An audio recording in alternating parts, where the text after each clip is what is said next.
جب گورنر تھے تو 60 اونٹوں پہ سامان چلتا تھا.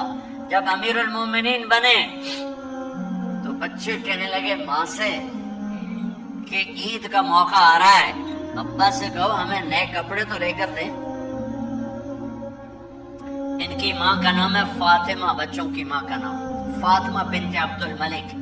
یہ دنیاوی سٹیٹس میں سب سے بڑی خاتون گزری ہے، آج تک اس کے لیول کی کوئی عورت نہیں آئی. دادا بادشاہ، باپ بادشاہ، 4 بھائی بادشاہ، 6 خامن بادشاہ، 7 نسبتوں سے یہ عورت شہزادی رہی ہے. حضرت عمر گھر آئے، بیگم نے کہا بچے کپڑے مانگ رہے ہیں. حضرت عمر کہنے لگے میرے پاس تو پیسے نہیں ہیں، تنخواہ میں تو مشکل سے روٹی پوری ہوتی ہے، کہاں سے لے کر دوں؟ تو تھوڑی دیر خاموش رہی بیگم، پھر کہنے لگی آپ ایسا کریں اگلے مہینے کی سیلری ایڈوانس لے لیں، اس سے میں کپڑے لے لیتی ہوں اور روٹی کا خرچہ میں مزدوری کر کے گھر بیٹھے مزدوری کر کے چلا لوں گی، آپ 1 مہینے کی تنخواہ ایڈوانس لیں. حضرت عمر بن عبدالعزیز واحد خلیفہ ہیں جن کے دور میں 3 بر اعظم میں زکوٰۃ لینے والا باقی نہیں بچا. یہاں لاہور میں جنوبی اسپین فرانس ان کے حکومت کے نیچے تھا، کاشغر تک ان کے حکومت کے نیچے تھا، استنبول کے دروازوں تک ان کی حکومت تھی. 3 بر اعظم میں ایک آدمی زکوٰۃ لینے والا نہ بچا. اور اپنا حال یہ ہے کہ بیگم سے کہہ رہے ہیں پیسے کوئی نہیں، کپڑے کہاں سے لے کر دوں؟ اور بیگم طریقہ بتا رہی ہے کہ آپ اگلے مہینے کی تنخواہ ایڈوانس لے لیں، اس سے میں کپڑے لے لوں گی اور چولہے کا خرچہ، روٹی کا خرچہ میں گھر بیٹھ کے مزدوری کر کے کما لوں گی. تو حضرت عمر کہنے لگے ہاں یہ ٹھیک ہے.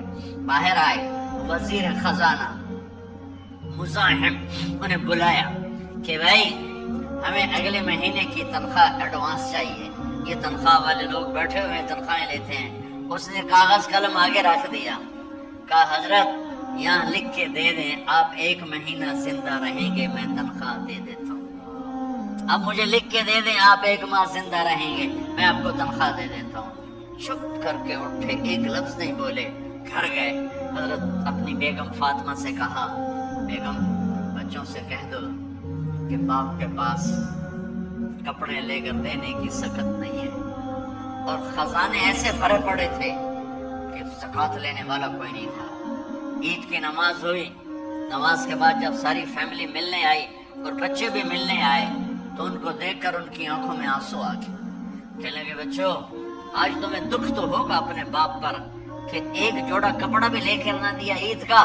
تو ان کے ایک بیٹے نے کہا ابا جان آج ہم تھوڑے خوش ہیں، ہمارا سر اونچا ہے کہ ہمارے باپ نے مسلمانوں کے مال پہ ڈاکہ نہیں ڈالا، ہمیں قربانی کا بکرا بنایا، لیکن مسلمانوں کے مال میں خیانت نہیں کی.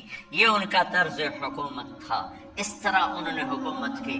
گھر میں تشریف لائے تو بیٹیوں سے بات کی تو انہوں نے منہ پہ سے دوپٹہ رکھا ہوا، منہ پہ دوپٹہ رکھ کے بات کریں. تو فرمانے لگے کپڑا تو ہٹاؤ، دوپٹہ کیوں رکھا ہوا ہے؟ تو گھر کی خادمہ زور زور سے رونے لگی، کہنے لگی امیر المومنین آج آپ کی بیٹیوں نے کچا پیاز توڑ کے روٹی کھائی ہے تو اس کی بو ہے منہ میں، آپ کو بو سے نفرت ہے اس لیے منہ پہ کپڑا رکھ لیا.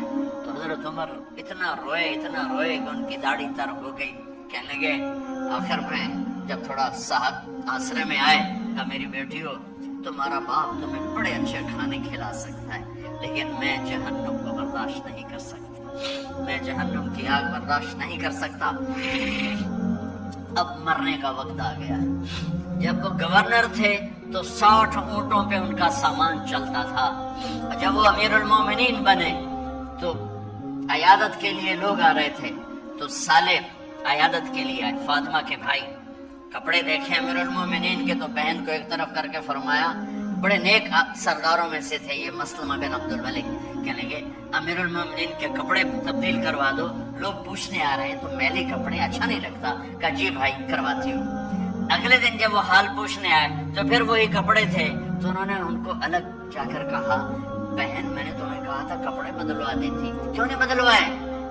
تو وہ رونے لگی، کہنے لگی کہاں سے بدلواؤں، جوڑا ہی ایک کہاں سے بدلواؤں.